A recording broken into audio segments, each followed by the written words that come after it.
Los Angeles থেকে Madrid কিংবা Barcelona, ম্যাচের শেষ বাঁশি বাজার সঙ্গে সঙ্গেই সমর্থকদের গগনবিদারী আওয়াজ। 16 বছর আর 4 বিশ্বকাপের অপেক্ষা। আবারও ফিফা বিশ্বকাপের সেমিফাইনালে Spain. Spain! Woohoo! We love you. My roots are from Spain. We're going to semi-final. It was so much fun. Spain won, so we're so happy. Felices! And I love like the environment around. Everyone was super happy.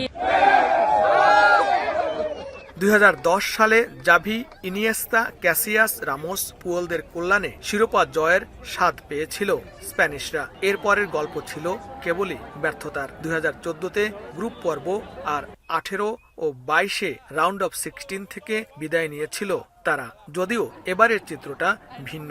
Lamine Yamal, Nico Williams, Rodri, Pedri, Mikel মেরিনোরা 2 বছর আগেই জিতেছেন euro championship. বিশ্বকাপের মঞ্চেও এই দলটার উপর অগাধ আস্থা সমর্থকদের। Spain is going to the finals, and it's penalty for Argentina. They always do what they do. You know, Lamine Yamal always the best. So we just watched Spain. They're incredible. Lamine Yamal. I think they're very talented. Their passing's clean. They have amazing defense and goalie. প্রবাসী বাংলাদেশি কিংবা বাংলাদেশ থেকে যাওয়া ভক্ত সমর্থকরাও বেলজিয়ামের বিপক্ষে স্পেনের পারফরম্যান্সে মুগ্ধ। ইউরোপের দুটো শক্তিশালী দেশ স্পেন এবং বেলজিয়াম। সবচেয়ে বড় কথা হলো যে মাঠের পরিবেশ। একদিন আমাদের দেশ বাংলাদেশও এরকম উৎসব মুখর পরিবেশে ফুটবল খেলাগুলো হবে। খুব ভালো খেলছে স্পেন, আশা করি এবার স্পেন ওয়ার্ল্ড কাপ নেবে।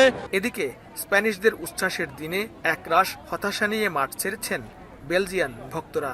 বিশ্বের সবচেয়ে ব্যয়বহুল ও বিলাসবহুল এই সোফাই স্টেডিয়ামে বেলজিয়াম ও স্পেনের মধ্যকার কোয়ার্টার ফাইনালের ম্যাচের মধ্য দিয়ে শেষ হয়েছে এই স্টেডিয়ামের এবারের বিশ্বকাপের আয়োজন।